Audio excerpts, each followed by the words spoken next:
चलिए लिखिए, प्रश्न लिखो। संक्षारण, संक्षारण से आप क्या समझते हो?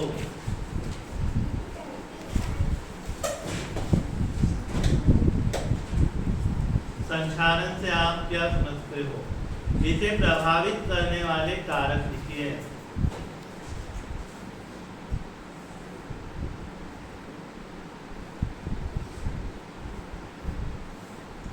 इसे प्रभावित करने वाले कारक लिखिए। एवं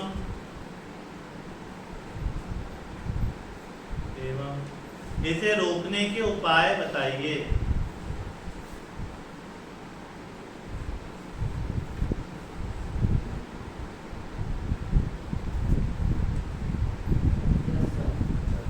एवं इसे रोकने के उपाय बताइए। एक और प्रश्न लिखिए, संक्षारण क्या है?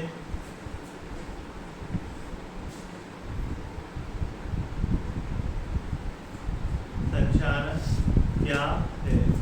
उसमें आगे लिखिए, जंग लगने का, जंग लगने का विद्युत रासायनिक सिद्धांत।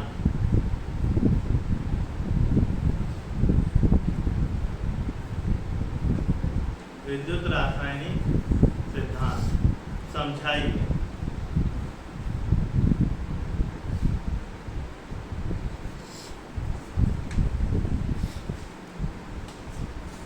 जंग लगने का विद्युत रासायनिक सिद्धांत समझाइए। लिख लिया? तो देखिए संक्षारण क्या है ना? संक्षारण हमने जैसे कल ही बताया था मैंने आपको कि जब हम किसी धातु को वायुमंडल में खुला छोड़ते हैं, ठीक है, जब हम किसी धातु को वायुमंडल में खुला छोड़ते हैं तो उस धातु की सतह पर एक काले भूरे रंग की क्या जमती है? परत जम जाती है, ठीक है। कोई भी धातु हो सकती है, जैसे चांदी की बात करें हम, या लोहे पर जंग लग जाता है ना, चांदी की सतह काली हो जाती है, होती है ना।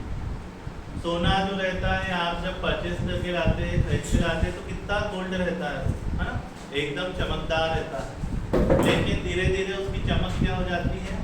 कम हो जाती है, होती है ना। तो ये जो चीजें होती हैं ये संक्षारण के कारण होती है। किसके कारण होती है? संक्षारण के कारण।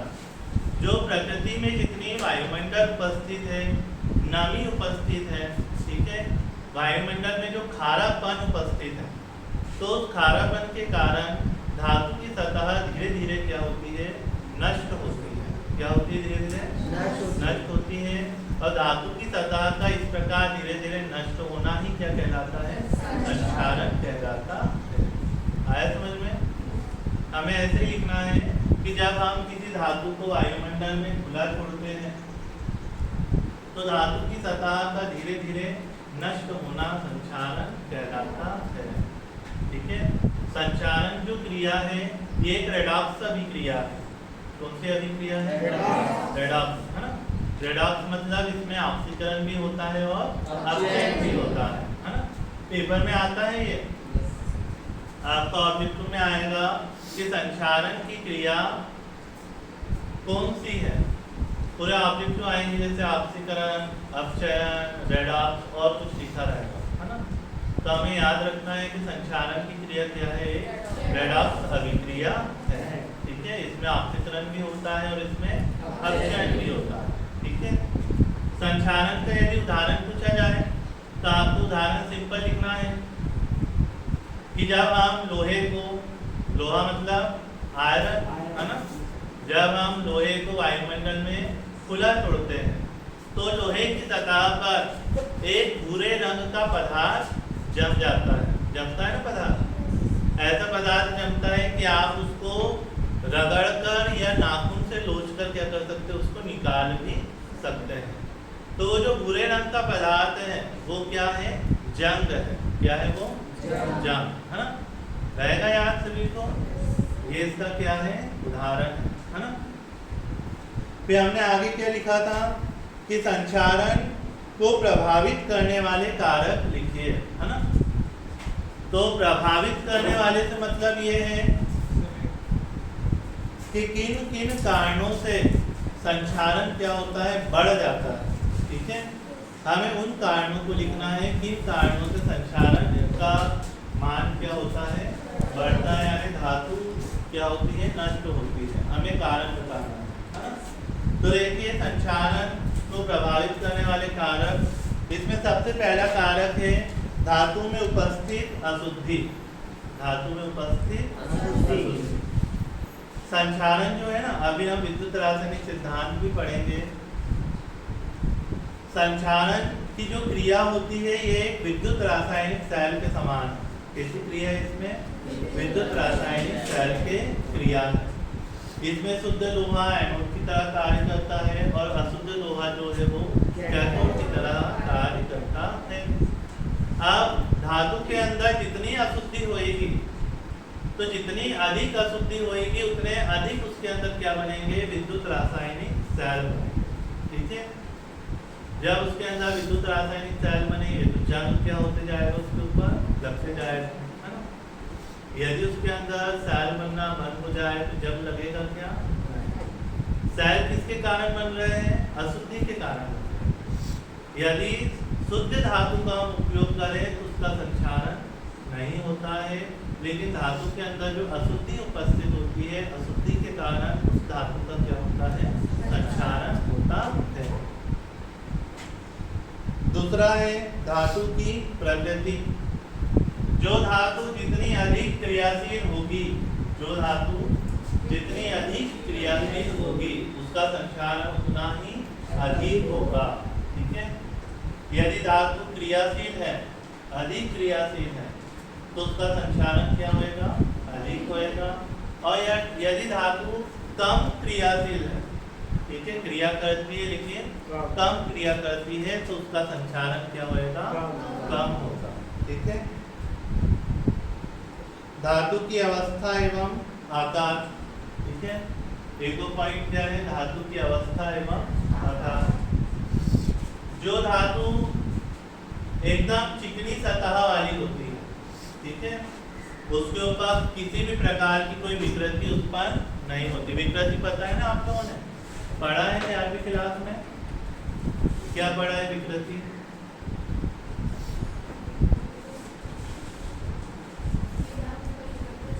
प्रत्यास्थ, अप्रत्यास्थ सब पढ़ा है आपने, पढ़ा है? प्रत्यास्थ क्या पढ़ा है आपने?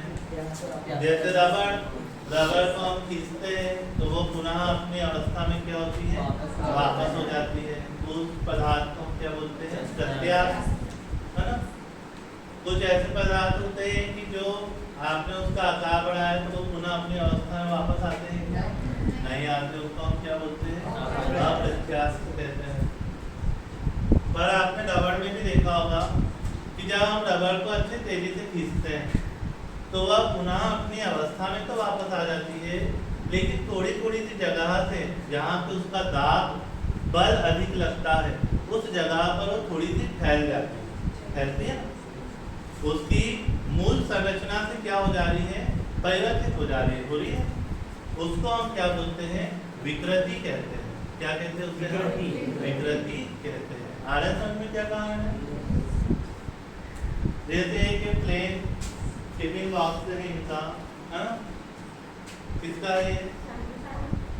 जैसे अब यहाँ से सिंपल इसकी जो भी संरचना है, हम यहाँ पे खिल्ले ठोकते हैं, ठीक है, तो इसकी संरचना क्या हो जाएगी, चेंज हो जाएगी, ये टेढ़ा मेढ़ा हो जाए। तो जब ये टेढ़ा मेढ़ा हो जाएगा तब हम उसको बोलते हैं कि उसके अंदर क्या उत्पन्न हो गई है, विकृति उत्पन्न हो गई है।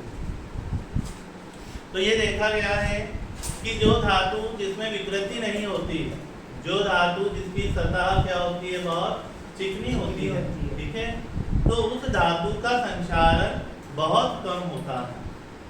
और जिन धातुओं में विकृति अधिक होती है, जिसकी सतह खुरदुरी होती है, उनका संक्षारण क्या होता है, अधिक होता है।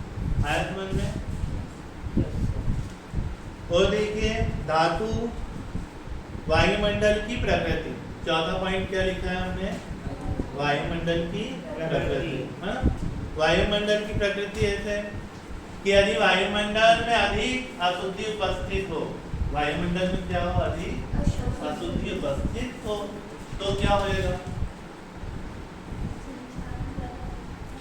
संचारण तो ज्यादा होएगा, लेकिन अधिक अशुद्धि के कारण क्या प्रभाव पड़ता है भैया, अधिक बताओ।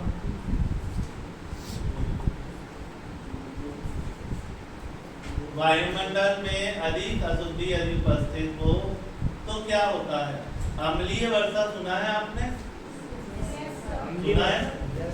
क्या होती है अम्लीय वर्षा, जब वायुमंडल में अधिक मात्रा में क्या है, अशुद्धि उपस्थित है, ठीक है, तब जो वर्षा होती है उस वर्षा को हम कौन सी वर्षा बोलते हैं, अम्लीय वर्षा कहते हैं।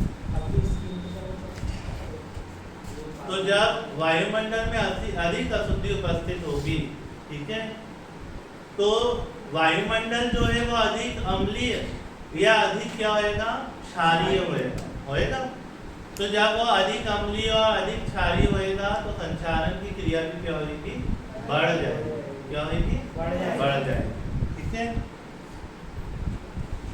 नेक्स्ट देखिए, और 5वां पॉइंट लिखा है हमने, जल में CO2 की उपस्थिति, CO2 मतलब कार्बन डाइऑक्साइड। जल में यदि अधिक मात्रा में कार्बन डाइऑक्साइड गैस क्या है, उपस्थित है, तो भी संचारण की क्रिया क्या होती है, बढ़ जाती है, ठीक है। आया समझ में?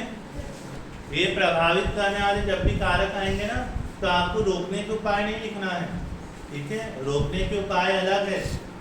प्रभावित करने वाले कारकों में हमें ये बताना है कि किन किन कारकों से या किन किन कारणों से संचारण का मान क्या होता है, बढ़ता है, ठीक है। समझ में?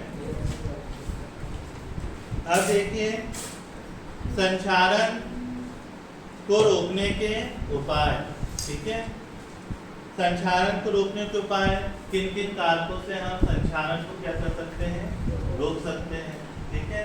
तो पहला कारण है, कारक है कि हम धातु को शुद्ध बनाते, क्या बनाते, धातु को, है ना। जो धातु जितनी अधिक शुद्ध होती है उसका संचारण उतना ही क्या होता है, कम होता है। यदि धातु की शुद्धता कर दी जाए, धातु को शुद्ध बना दिया जाए, तो संचारण क्या होगा, बहुत कम होगा, ठीक है। धातु की मिश्र धातु बनाकर क्या कर सकते हैं आप, धातु की मिश्र धातु बना सकते हैं, है ना। जैसे मिश्र धातु किसे कहते हैं, जब दो धातुओं को हम गलाते हैं और गला के उनका जो एक समांगी मिश्रण बनाते हैं, उसे हम क्या बोलते हैं, मिश्र धातु कहते हैं, है ना। तो यदि हम धातु की मिश्र धातु बना दें तो भी उसका संचारण क्या होएगा, कम होएगा, कम होएगा ना, कि बढ़ेगा, अधिक कम होएगा, है ना। धातु के ऊपर यदि हम ऑयल लगा दें, तेल लगा दें, तेल की सतह जमा दें, ठीक है, तो धातु जो है सीधे वायुमंडल के संपर्क में नहीं आती, इससे भी उसका संचारण क्या होता है, कम होता है। धातु की सतह पर हम यदि ग्रीस की पॉलिश कर दें, है ना, ग्रीस की क्या कर दें, हम पॉलिश कर दें, तब भी उसका संचारण क्या होता है, कम होता है। जंग रोधी विलयन, आजकल मार्केट में कई जंग रोधी विलयन क्या है, आ गए हैं, कि आप उन जंग रोधी विलयनों को भी क्या करते हैं, धातु की सतह पर लेपित कर देते हैं। तो धातु की सतह सीधे वायुमंडल के संपर्क में नहीं आती, जिससे उसका संचारण क्या होता है, कम होता है। एक है बलिदानी संचारण, बलिदानी रक्षण, ठीक है। तो बलिदानी रक्षण ऐसा है कि हम धातु की जो सतह है, तो हम धातु की सतह पर अधिक संचारित होने वाली धातु की क्या करते हैं, पतली सी परत जमा देते हैं। तो जो अधिक संचारित होने वाली धातु है उसका क्या होता है, संचारण हो जाता है, और मूल धातु क्या हो जाती है, बच जाती है, ठीक है। इसे हम बोलते हैं कौन सा संरक्षण, बलिदानी संरक्षण। जैसे अधिकांश लोहे को जंग से बचाने के लिए हम उसके ऊपर क्या करते हैं, जिंक की पतली सी परत को क्या करते हैं, जमा देते हैं, जिंक का संचारण हो जाता है और लोहा क्या हो जाता है, बच जाता है। आया समझ में सबको? तो ये क्या है, हमारे संचारण को रोकने के उपाय, है ना। अब हम देखते हैं क्या विद्युत रासायनिक सिद्धांत। भैया बंद करना, थोड़ी देर के लिए। चलिए, हो गई बात सभी की, है ना? अब देखो, जंग लगने का विद्युत रासायनिक सिद्धांत। ठीक है, संचारण की जो क्रिया है, संचारण की क्रिया एक विद्युत रासायनिक सिद्धांत के अंतर्गत आती है। ठीक है, ध्यान से समझिए, मैं जो समझा रहा हूँ उस चीज को आपस में बात ना करें तो ही अच्छा रहेगा।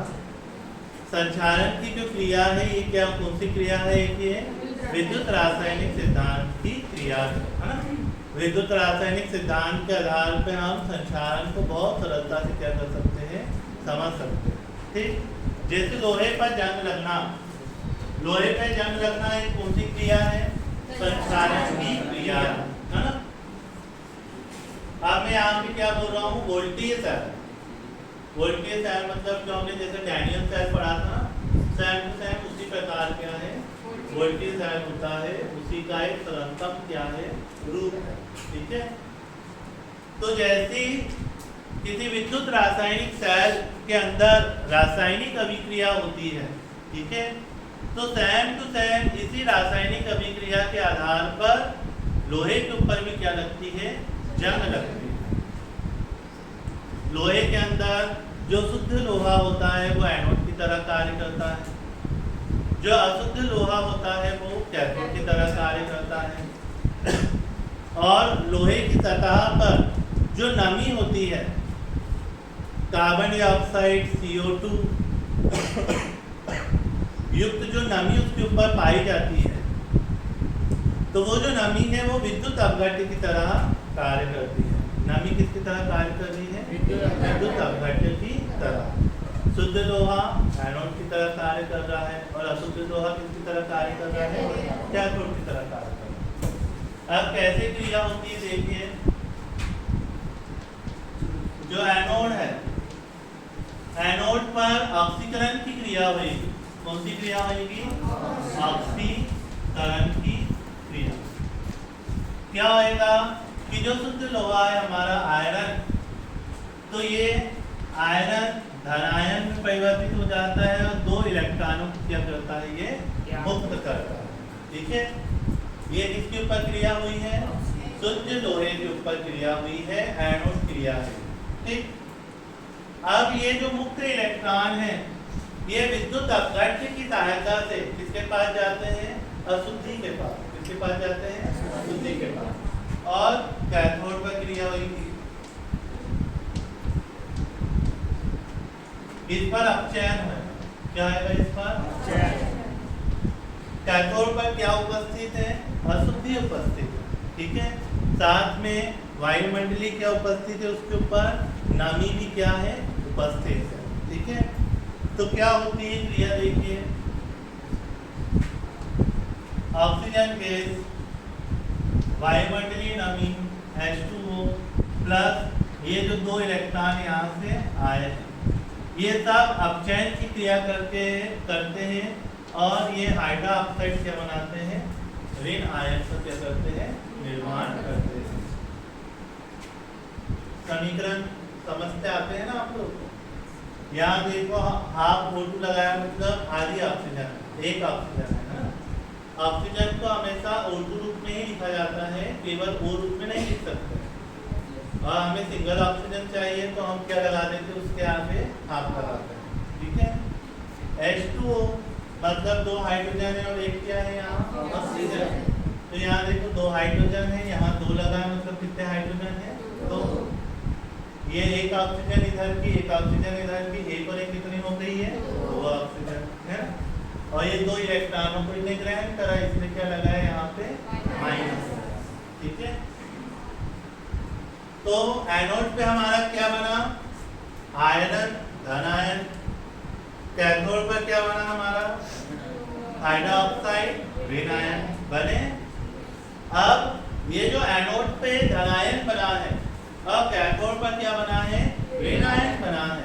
ये दोनों आपस में क्रिया करते हैं। क्या करते हैं? दोनों आपस में क्रिया करते हैं और क्रिया करके ये फेरस हाइड्रा ऑक्साइड का क्या करते हैं? निर्माण करते हैं। कैसे निर्माण होगा देखिए, Fe plus plus 2OH minus, इन दोनों ने आपस में क्रिया करी और क्या बना लिया, FeOH2। ये जो बना है इसको हम क्या बोलते हैं, फेरस हाइड्रोक्साइड। ये कहीं बाहर बना है क्या, नहीं, ये किसके ऊपर बना है, लोहे की सतह पर बना है। तो यह लोहे की सतह के ऊपर ही क्या होता है, उपस्थित रहता है। ठीक है, कहाँ उपस्थित रहता है, ये लोहे की सतह के ऊपर।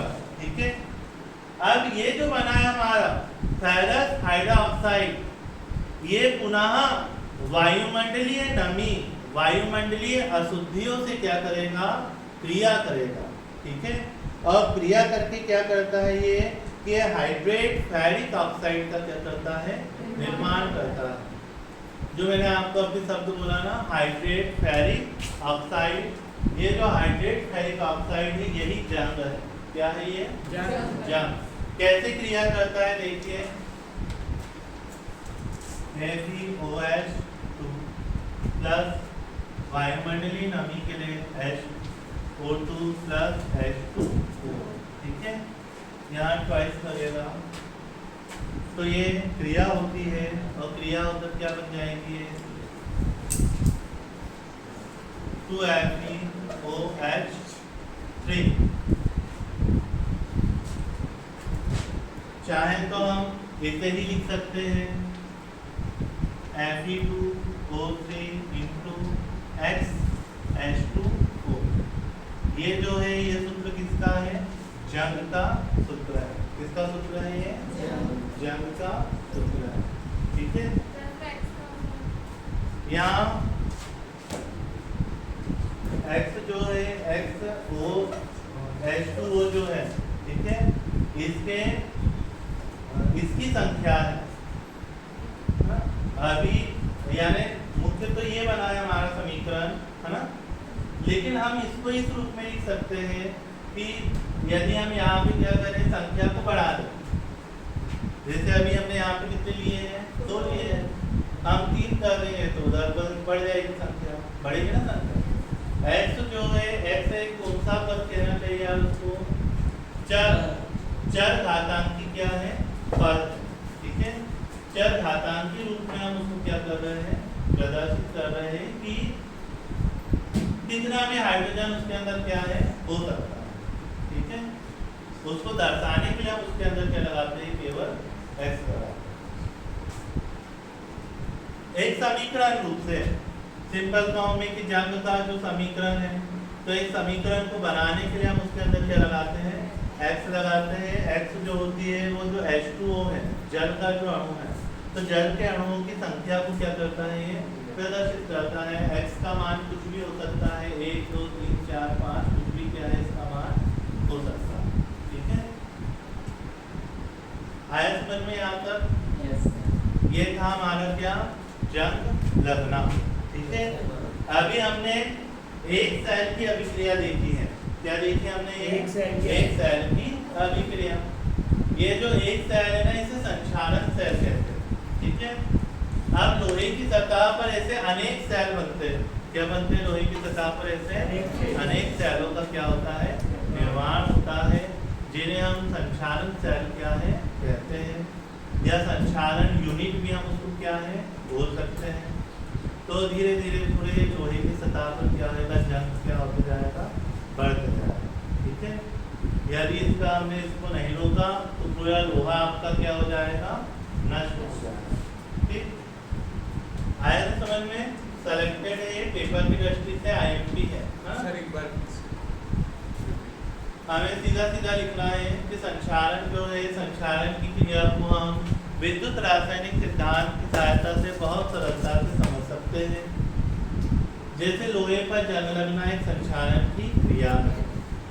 इसमें लोहे पर जो जंग लग रहा है, वो जो क्रिया हो रही है वो एक विद्युत रासायनिक क्रिया है। कैसी क्रिया है, वो एक विद्युत रासायनिक क्रिया है। ठीक है, इसमें शुद्ध लोहा जो है वो एनोड की भांति कार्य करता है, अशुद्ध लोहा कैथोड की भांति कार्य करता है। और लोहे के ऊपर जो नमी उपस्थित है वो नमी किसके भांति कार्य करेगी? विद्युत अपघट्य के भांति। ठीक है, शुद्ध लोहे पे ऑक्सीकरण की क्रिया होती है, तो ये देखो एनोड पे हमने ऑक्सीकरण की क्रिया की, जिससे क्या बना? Fe+ ion. उत्पन्न इलेक्ट्रॉन जो है वो विद्युत अपघट्य के माध्यम से कहाँ जाते हैं? कैथोड पर। कैथोड मतलब अशुद्ध लोहे पर। और अशुद्ध लोहे पर जो वायुमंडलीय ऑक्सीजन और नमी उपस्थित है, तो इन नमी के साथ अपचयन की क्रिया करते हैं और OH- आयन को क्या करते हैं? निर्माण करते हैं। एनोड पर बना धनायन, कैथोड पे बना ऋणायन, दोनों आपस में सहयोग करते हैं, क्रिया करते हैं और आपस में क्रिया करके क्या बनाते हैं? फेरिक हाइड्रोक्साइड, जो लोहे की सतह पर ही क्या होता है? उपस्थित होता है। ठीक है, ये फेरिक हाइड्रोक्साइड पुनः वायुमंडलीय नमी और वायुमंडलीय ऑक्सीजन से क्रिया करके अपने ऊपर क्या बना लेता है? Hydrate ferric oxide, hydroxide. ठीक है, जो हमने नाम लिखा हुआ है, हाइड्रेट फेरिक ऑक्साइड का क्या करते हैं? निर्माण करते हैं। फिर हम ये समीकरण लिख देंगे और नीचे लिख देंगे कि इस प्रकार लोहे की सतह पर क्या लगती है? जंग लगती है। लोहे की सतह पर अनेक विद्युत रासायनिक सेलों का क्या होता है? निर्माण हो जाता है और धीरे धीरे जंग क्या होते जाती है? उसके ऊपर बढ़ते जाती है। जाएंगे याद? भूलेंगे? भूल जाएंगे? सर वो इलेक्ट्रॉन कहाँ से आए? माइनस की चार्ज वो निकालिए कहाँ से? उसमें Fe में से Fe जो थे, हाँ तो Fe ओनली Fe है। हाँ, अभी Fe का आयन चेंज हो रहा है, हमारा धनायन में बदल रहा है ना? तो कब बदलेगा धनायन में? जब वो अपने अंदर से इलेक्ट्रॉनों को क्या कर देगा? त्याग देगा। ठीक है, तो यहाँ से 2 इलेक्ट्रॉनों को क्या कर रहा है? त्याग रहा है, इसलिए इसके ऊपर 2 धन आ रहे हैं। एक इलेक्ट्रॉन को त्यागता तो 1 धन आता, ऐसे 10 को त्यागेगा तो कितने धन आएंगे? सर कितने भी निकाल सकते हैं? नहीं, कितने भी नहीं निकाल सकते हैं, उसका जो परमाणु क्रमांक है। ठीक है, तो परमाणु क्रमांक के आधार पर वो इलेक्ट्रॉनों को क्या करता है? त्यागता है या फिर ग्रहण करता है। ठीक है, जैसे यहाँ देखो OH- था, यानी ये एक इलेक्ट्रॉन को क्या कर सकता है? ग्रहण कर सकता है, इसलिए एक ही को ग्रहण करेगा, 2 को ग्रहण नहीं कर सकता। तो यहाँ पे कितने हैं? अभी 2 है ना? तो इसलिए 2 इलेक्ट्रॉनों को क्या कर सकता है? ग्रहण कर सकता है। ठीक है, जितनी उसकी कैपेसिटी रहेगी उतना ही